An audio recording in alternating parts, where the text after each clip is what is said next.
We tested the facelifted version earlier last month in SEL trim and were impressed with its new Wi-Fi hotspot capacity, intelligent sat-nav and 9.2-inch infotainment system. SmartLink software that incorporates Apple CarPlay and Android Auto comes as standard.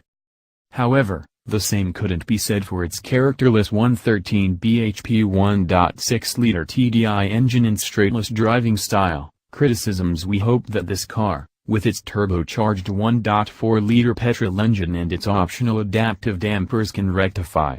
If they can add some much-needed vitality to what is a solid, but rather uninspiring package, then Skoda is onto a winner. Inoffensive. If you ignore the restyled front end, that is. Despite spending the best part of a week with the Octavia, its bisecting front headlights simply failed to grow on us. Perhaps on the hotter VRS models, due later this year, those angular units would look more appropriate. But when they've been grafted onto the front end of what is a rather conservative body, the end result looks distinctly ill-proportioned. Happily, the blending of the new infotainment system and utilitarian interior is an altogether more successful affair.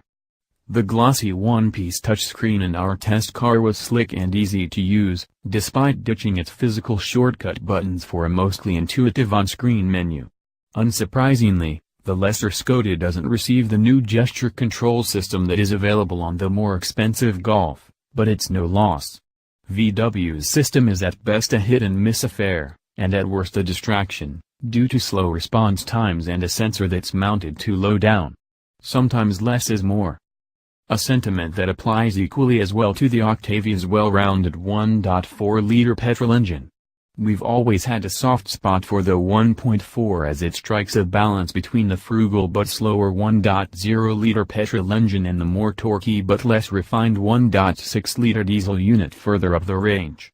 With 148 bhp acceleration is brisk, with 0 to 62 miles per hour dealt with in 8.6 seconds. Granted, it doesn't quite have the same shove below 2,500 revolutions per minute as the 1.6 diesel we also tested, but turbo lag is minimal and it revs freely all the way to its 6,500 revolutions per minute redline.